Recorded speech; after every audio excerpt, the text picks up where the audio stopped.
Cette histoire commence à la mort de Hou Wencha, un héros chinois légendaire, rendu célèbre par ses victoires sur les champions de l'Occident et sur les experts du Bushido japonais. Il a été empoisonné. Avec quoi, par qui et pourquoi, personne ne l'a jamais bien su. Plusieurs versions ont circulé chez nous, je vous en donne la plus populaire.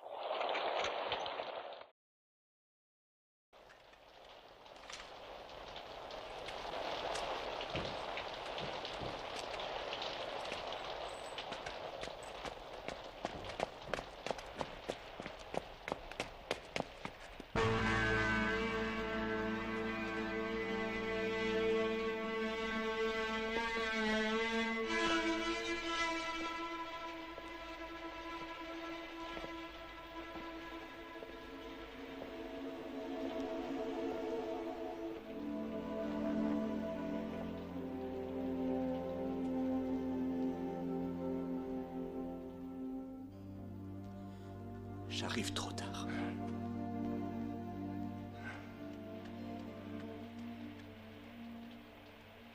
Ah, vous êtes là. Où sont les autres? Ils sont tous sortis. Ils sont partis aux funérailles. Donne-moi un parapluie. Ouais.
Non, maître!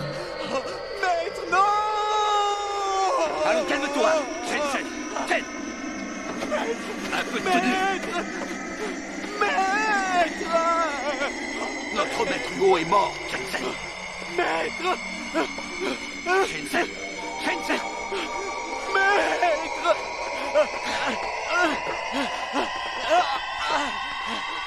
Jensen! Maître! Je t'en prie, tu nous fais honte! Maître! Emmenez-le à l'école, pour qu'il se repose. Tout de suite. Bonjour à tous et à toutes, bienvenue dans ce 15e épisode de la maison du cinéma d'arts martiaux. Aujourd'hui, on va parler de Huanjia, ou Fucking Tap, si on parle en cantonais. Avec Wong Fei-hung, Huanjia fut un des grands maîtres chinois qui ont su garder une empreinte après leur mort, notamment dans le cinéma d'arts martiaux. Célèbre adepte du kung-fu du début du XXe siècle, Huanjia fut le maître de la première école d'arts martiaux chinois moderne, le Jingwu.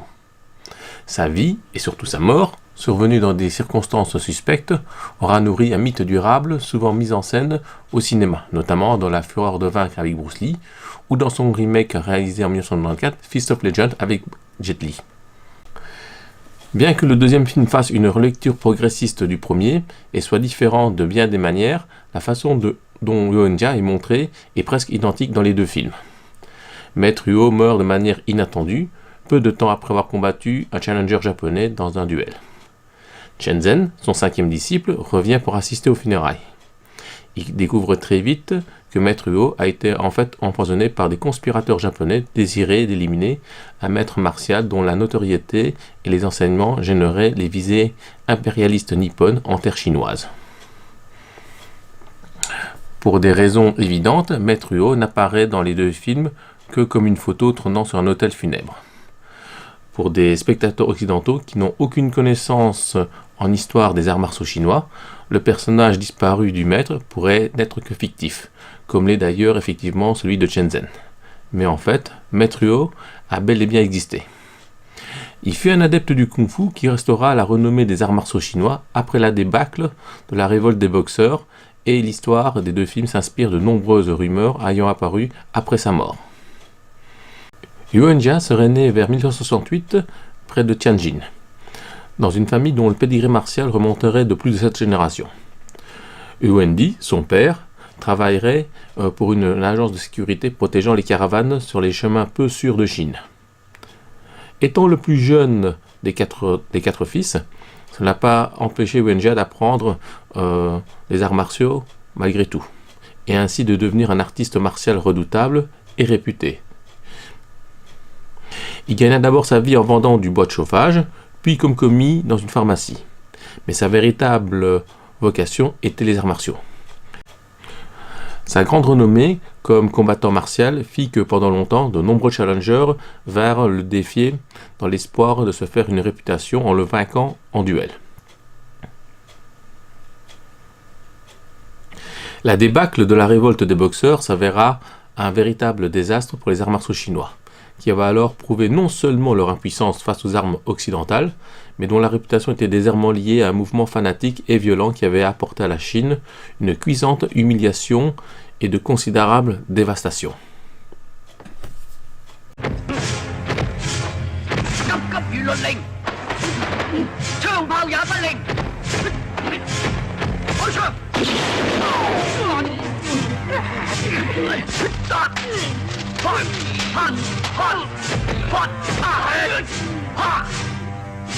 Mis à part l'interdit jeté à sa pratique par les autorités entraînant ainsi la fermeture de nombreuses écoles, le rejet et le mépris même furent plus ou moins généralisés.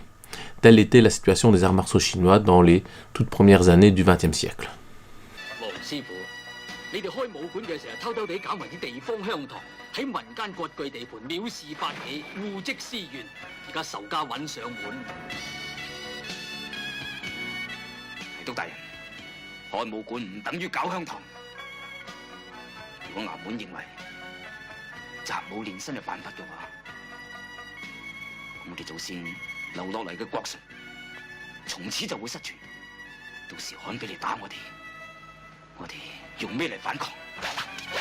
C'est pourtant avec le spectacle d'un homme fort occidental que débuta une série d'événements extraordinaires qui allaient mener à une réhabilitation considérable des arts martiaux chinois et consacrer Yuan Jia en un héros national. En effet, c'est après une de ces exhibitions de force tenues en 1909 à Shanghai que un occidental du nom de O'Brien lança un défi public aux Chinois. Qui oserait venir le combattre à l'intérieur d'un ring? Cette bravade parut des plus insultants à une poignée de jeunes nationalistes chinois, qui formèrent aussitôt un comité pour désigner un champion, capable de relever le défi. On suggéra le nom de Yuan Jia, qui fut approché et qui accepta. Maître Huo se rendit ainsi à Shanghai, où l'on discuta de nombreuses modalités du déroulement du combat. Le jour du match, O'Brien ne se présenta pas. Certains ont prétendu qu'il était trop dédaigneux des Chinois pour venir, d'autres plus nombreux ont affirmé que, informé de la détermination de Yuan Jia, il prit peur et fila en douce de Shanghai. L'honneur chinois était sauvé. Pour compenser l'absence de duel, Yuan Jia décida de faire une démonstration de son style de combat pendant 2 jours. À la fin de la démonstration, Maître fit un petit discours à la foule où il parla longuement et passionnément des arts martiaux chinois. Grâce à tout ça, la démo de Maître Huo eut une répercussion considérable. Il devint un héros national ayant réhabilité la valeur et réputation des arts martiaux chinois.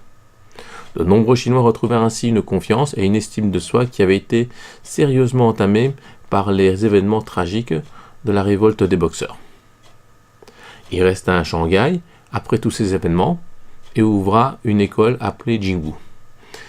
C'était la première institution d'arts martiaux civils et modernes de Chine.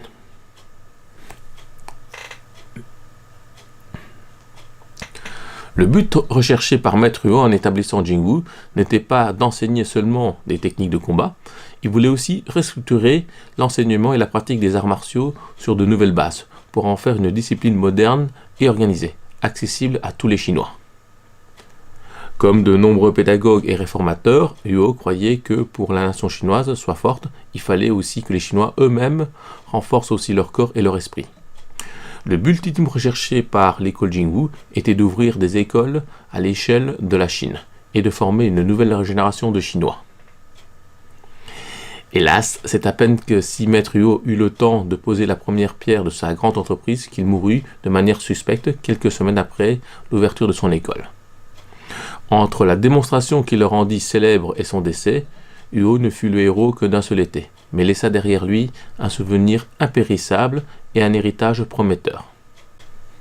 Ainsi naquit la légende de Huonja, en particulier sur les circonstances de sa mort, qui serviront d'intro pour La Fureur de Vaincre avec Bruce Lee ou pour Fist of Legend avec Jet Li. Cependant, à la différence de Wong Fei-hung, où il y eut beaucoup de films relatant ses exploits depuis 1949, il faudra attendre au début des années 80 pour qu'il y ait plusieurs films ou séries TV qui traitent sur la vie de Huo, sans pour autant que sa mort soit le sujet principal. Il y a la série hongkongaise d'une vingtaine d'épisodes, The Legendary Folk, en 1981. Dans cette série, dans le rôle de Huo, on retrouve Wang Yansun, mais aussi dans le rôle de Chen Zhen, Bruce Leung, mais aussi Michelle Yim et Bill Tung. En 1982 sort le sublime The Legend of Fighter de Yuan Wuping. On retrouve Brian Leung, Yasuaki Kurata et Philippe Ko parmi les rôles principaux. En 1995, il y a la série hongkongaise de 30 épisodes, La Fureur de Vaincre, en rôle principal Donnie Yen et Eddie Ko. Et en 2001, on aura une série de productions chinoises portant le nom du maître, et dans le rôle du Huo, c'est Vincent Zhao, qu'on a pu voir dans la série de films Il était une fois en Chine, qu'il interprète. Cette série comporte 32 épisodes. En 2006, on a le superbe Le Maître d'armes de Ronnie Yu. Dans le rôle du maître, on a Jet Li. Et il faut savoir que les combats de ce film sont chorégraphiés par Yuan Wuping, qui avait déjà travaillé sur un film de la Maître Huo plus de 20 ans plus tôt. En 2008, on a une série de 42 épisodes coproduite par Hong Kong et la Chine, avec dans le rôle du maître Ekin Sheng. Et en 2020, on a la série Heroes, avec le retour de Vincent Zhao dans le rôle du maître. Voilà, ainsi se conclut ce 15e épisode. J'espère que vous avez pu découvrir ce maître d'arts martiaux. Je reste à votre disposition pour répondre à toutes vos questions, que ce soit en commentaire sur Facebook ou sur YouTube. Tout comme, si vous avez des infos complémentaires à donner, vous pouvez les laisser en commentaire. Sur ce, on se voit au prochain épisode.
精武体操会的霍元甲。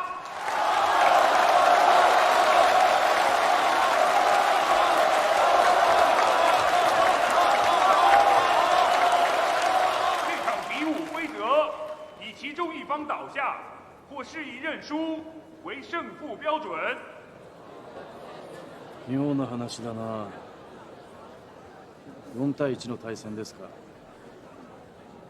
何も聞いてませんよ、私は。これは商工会議所と政務官が事前に取り決めたことだ。あまり気にせんでくれ。尋常の試合ではありませんね。まるで殺し合いだ。大げさなこと言うなよ、田中君。こういう暗示は各国の武道の達人をなぎ倒してきた。この試合形式は彼の望むところでもあるんだよ。三田さん、あんたの関心は何ですか。日本国の威信ですか、掛け金の額ですか。大切なのは武道の精神でしょう。勝負は勝たなきゃな。双方代表请就位。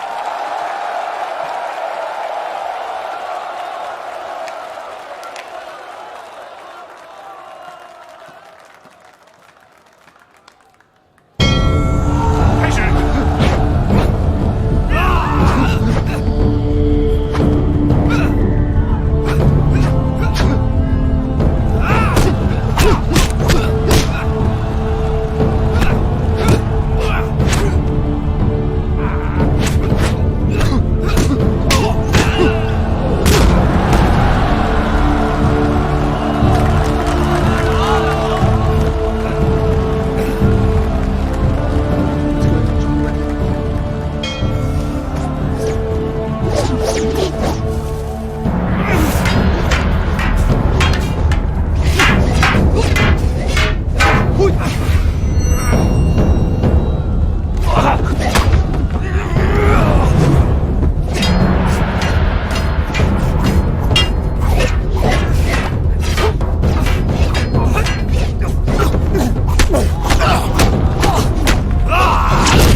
let him win.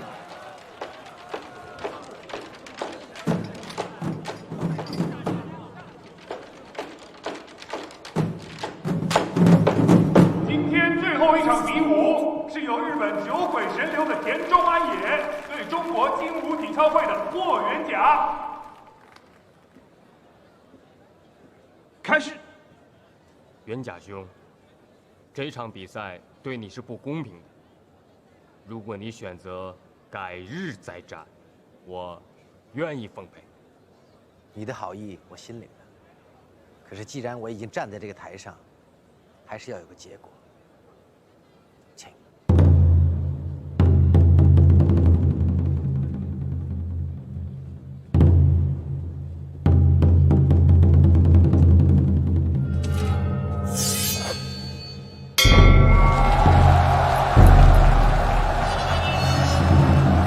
开始。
这一回合不分胜负，下一回合为徒手搏击，双方选手准备。Miko, where have you been? I'm going to lose. Don't worry, gentlemen. I have it under control.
Let's